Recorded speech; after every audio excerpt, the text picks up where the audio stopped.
Bonjour à vous, j'espère que vous allez bien. Je voulais vous parler du chemin de vie. Alors, qu'est-ce que c'est que le chemin de vie? Est-ce qu'on a tous le même? Est-ce que, voilà, on sort d'école et on a tout de suite notre chemin qui est tracé? Bah, pas pour tout le monde. Euh, Ça se passe pas toujours comme ça. On a des chemins complètement différents. Il y en a qui vont avoir des chemins tout tracés, effectivement, en sortant d'école, ils vont faire leurs grandes études, ils vont trouver un job juste après, ils vont avoir une maison, ils vont avoir des enfants, tout est casé, tout est en ordre. Enfin bref, voilà, tout est direct, c'est une ligne droite en fait. Et pour certains, c'est plus tortueux parce qu'ils prennent leur temps, c'est peut-être leur âme aussi qui prennent leur temps pour découvrir le chemin qu'ils ont à parcourir. Et puis en même temps, le chemin, c'est toutes les étapes qu'on a à parcourir pour effectivement savoir en fait connaître un peu sa mission de vie, parce que la mission de vie, on en parle beaucoup, mais c'est tout un chemin de vie en fait, c'est la vie. Euh, Certains ont besoin de faire ont besoin de beaucoup d'épreuves, beaucoup d'étapes pour finalement accéder à ce qu'ils ont besoin d'accéder. Quand on devient thérapeute, on n'est pas thérapeute du jour au lendemain en fait, enfin pas toujours. Euh, ça arrive comme ça se met en fait sur votre chemin. En fait, c'est ça qui est beau, c'est qu'en fait le chemin de vie, la vie vient à vous, votre mission vient à vous en fait. C'est plutôt ça. Euh, pour parler de mon expérience, en fait, je ne pensais pas du tout être du coup thérapeute. Je crois que j'en ai déjà parlé sur une vidéo. Mais c'est venu à moi en fait. Tout simplement, on m'a demandé en fait d'être plus proche de mon corps, plus proche, d'être à l'écoute de mon corps et en même temps, voilà, d'avoir cette posture en fait de thérapeute. Pas de sauveur, de thérapeute, c'est-à-dire d'accompagnant. Et en fait, la vie m'a apporté ça. En fait, on m'a mis sur la route. En fait, c'est pas moi qui ai cherché en fait à devenir thérapeute. Loin de là. Je me sentais pas légitime comme beaucoup de thérapeutes. Je me sentais pas à ma place. Je pensais qu'en fait, il fallait que j'ai un boulot comme tout le monde, salarié, me marier, avoir un enfant. Enfin voilà, tout ça, en fait, ce schéma qu'on connaît tous, en fait, n'est pas fait pour nous tout simplement. Et c'est ok. En fait, c'est ok pour ceux qui sont salariés et c'est ok pour ceux qui ne le sont pas. Et par contre, là où c'est pas ok, c'est quand on vous demande, par exemple, vos parents, votre entourage, vous demandent en fait de rester salarié quand vous faites un boulot et qui n'est plus en adéquation avec vous. Et vous vous rendez compte, vous prenez conscience de ça, et que votre conjoint, vos parents, votre famille vous dit mais tu dérailles, t'es bien dans ton job, c'est pas ça qui coince, euh, eh ben ne les écoutez pas.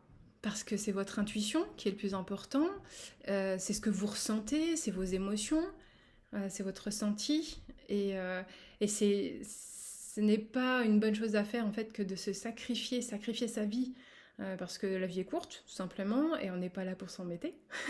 On est plutôt là en fait pour bien vivre en fait notre vie et plutôt vivre en fait la vie dont on a envie de vivre et celle qui est en adéquation avec nos valeurs. Et du coup, si vous vous forcez à aller à votre boulot tous les jours, ça durera pas du tout. À un moment donné, en fait, vous allez craquer parce que si vous vous obligez en fait à faire une chose, par exemple, faites un marathon tous les jours, vous allez voir, vous allez craquer à un moment donné. C'est pas fait pour tout le monde. Et il y en a qui s'adaptent très très bien en entreprise et d'autres pas du tout. Il y en a qui s'en servent vraiment très bien. Euh, les hauts potentiels, par exemple, préfèrent créer leur entreprise, leur système, dans le système dans lequel on est, plutôt que de subir le système de l'entreprise, parce que c'est des contraintes. C'est des choses dont il n'a pas envie. Il a envie d'être indépendant, d'être organisé, d'organiser son temps, de faire les tâches qu'il a envie et il laisse les autres tâches aux autres. Donc on est vraiment tous différents et ça, faut l'accepter. Si on vous juge, ben soit c'est les gens qui vous jugent, qui sont plutôt mal dans leur peau, peut-être plein de frustration, j'en sais rien. Mais ceci dit, écoutez-vous et le chemin de vie, en fait, c'est quelque chose de chouette en fait quand on l'écoute parce que tout est fluide en fait après. Quand vous décidez, quand vous tranchez en fait de faire quelque chose pour vous, Eh bien, en fait, généralement, je dis bien généralement, c'est beaucoup plus fluide. C'est-à-dire que quand on est dans le dur, on résiste à beaucoup de choses. On résiste à l'instabilité financière de tous les jours. Toutes ces choses-là, en fait, résistent en nous, c'est normal, parce qu'on connaît qu'un seul schéma, c'est-à-dire, voilà, comme je vous disais tout à l'heure, être salarié et être en sécurité. Et le jour où on a décidé de faire différemment, évidemment, il y a une transition. Donc en fait, cette transition, elle n'est pas agréable du tout. Et c'est une étape importante et qui va trancher quelque part, parce que peut-être que c'est une étape en fait qui sera bonne pour vous. Vous allez apprendre plein de choses. Et peut-être que ça va pas marcher, mais c'est pas grave, il faudra s'y prendre autrement. Enfin, voilà, il y a des choses à faire. Mais le plus important, en fait, c'est de ne pas forcément chercher votre mission de vie, en fait, parce qu'elle viendra à vous.